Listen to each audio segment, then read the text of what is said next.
The building of a base on Mars may happen sooner than you think. The red planet is a long way away from Earth, but the challenges are not insurmountable. Sam McKee says, could humans expand out beyond their homeland and establish settlements on the planet Mars? The idea of settling the red planet has been around for decades.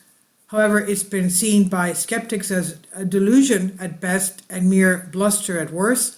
Mars might seem superficially similar to Earth in a number of ways, but its atmosphere is thin, and humans would need to live within pressurized habitats on the surface. Yet in an era where space tourism has become possible, the red planet has emerged as a dreamland for rich eccentrics and techno-utopians. It's often the case with science communication. There's a gulf between how close we are to this ultimate goal and where the general public understands it to be. However, and the writer says, I believe there's a rationale for settling Mars, and that is objective is not as far off as some would believe. There are actually a few good reasons to be optimistic about humanity's future on the red planet, he says. First, Mars is reachable. During an optimal alignment between Earth and Mars, as the two planets orbit the Sun, it's possible to travel there in a spacecraft in 6 to 8 months. Some very interesting new engine designs suggest that it could be done in 2 months, but based on technology that's not ready to go, it would take astronauts 6 months to travel to Mars and 6 months back to Earth. Astronauts have already stayed for this long on the International Space Station, the ISS, and on the Soviet orbiting lab Mir. We can get there safely, and we have already shown that we can reliably land robots on the surface. There's no technical reason why we could not do the same with humans. Second, Mars is abundant in the raw materials required for humans to live off land. In other words, achieve a level of self-sufficiency. The red planet has plentiful carbon, nitrogen, hydrogen, and oxygen, which can be separated and isolated using processes developed on Earth. Mars is interesting and useful in a multitude of ways that the moon is not. And we have technology on Earth to enable us to stay and settle Mars by making use of its materials. The third reason for Mars optimism is a radical new technology that we can put to use on a crewed mission to the planet. For example, MOXIE, that's Mars Oxygen in situ resource utilization experiment, is a project developed by scientists at the California Institute of Technology, Caltech, that sucks in Martian atmosphere and separates it into oxygen. Byproducts of the process, carbon monoxide, nitrogen, and argon, can be vented. When scaled up, similar machines would be able to separate oxygen from hydrogen to produce breathable air, rocket fuel, and water. And this makes it easier to travel to the planet and live on the surface because it's not necessary to bring these commodities from Earth. They can be made once on Mars. Generating fuel on the surface would also make any future habitat less reliant on electric and solar-powered vehicles.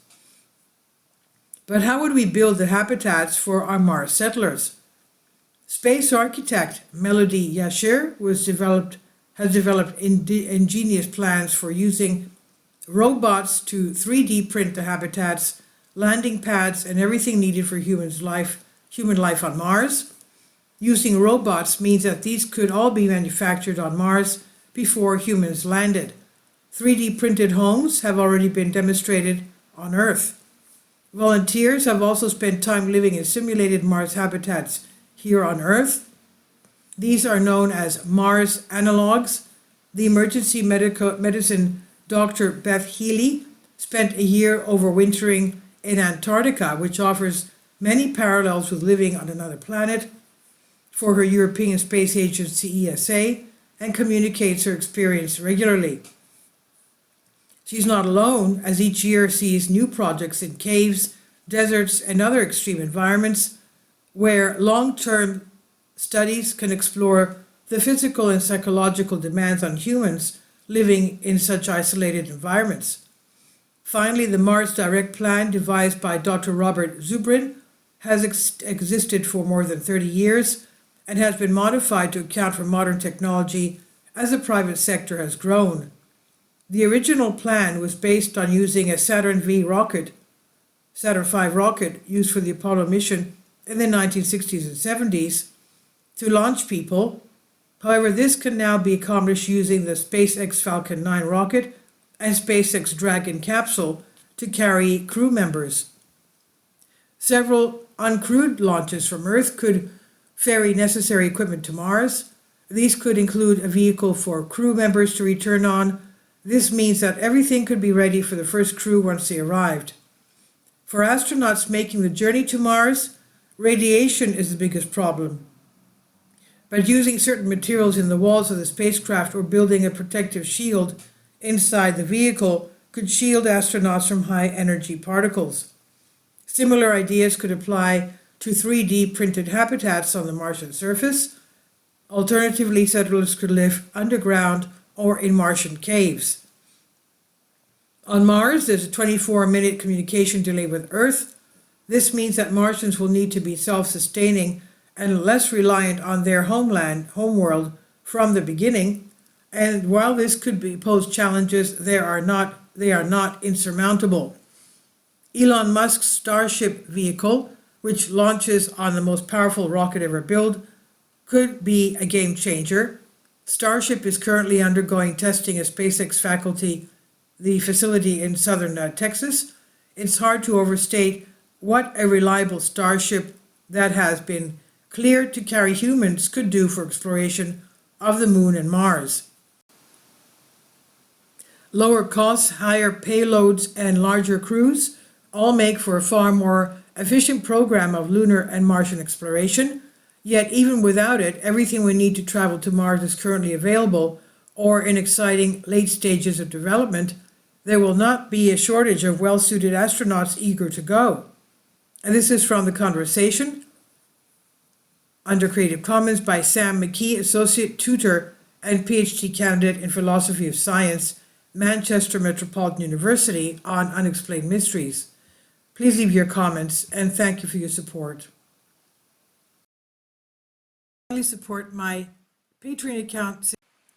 The daily posts are 5 videos daily and they are totally different from what I have on my YouTube channel. Thank you so much for your support and that you find all my content so interesting. You'll find the Patreon account details in the description box below.